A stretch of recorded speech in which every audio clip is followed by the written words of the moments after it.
नमस्कार, मी श्वेता भालेकर परब. आपण पाहताय साम टीव्ही न्यूज आणि आता बातमी आहे 12 ज्योतिर्लिंगापैकी एक असलेल्या ओंकारेश्वर मंदिरासंदर्भातील.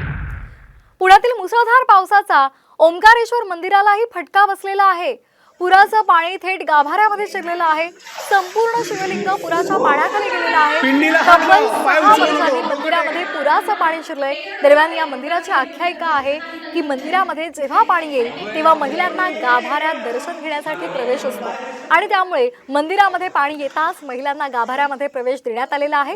पूर ओसरल्यानंतर तिथे सध्या मोठा चिखल साचलाय. पिंडीला हात लाव, पाय उचलू नको, डोकं टेक.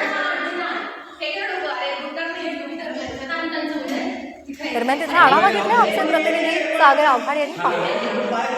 कालच्या पुराचा फटका ओंकारेश्वर मंदिराला बसलेला आहे. आपण जर पाहिलं कालचं दृश्य ड्रोनमधून तर पूर्णतः 7 फूट पाणी जे आहे ते ओंकारेश्वर मंदिरामध्ये आलेलं होतं आणि यामध्ये सर्व राडारोडा जो आहे तो वाहून आलेला आहे. आत्ताही जर आपण पाहिलं तर मंदिराची साफसफाई या ठिकाणचे पुजारी जे आहेत ते करताना पाहायला मिळतात.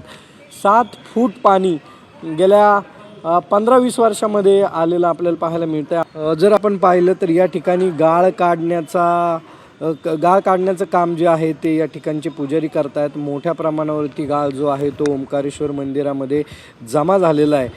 त्यामुळं पुराचा फटका नागरिकांबरोबर मंदिरालाही बसलेला आपल्याला पाहायला मिळतो. कॅमेरामन आदर्श कटकेसह सागरावर साम टीव्ही पुणे.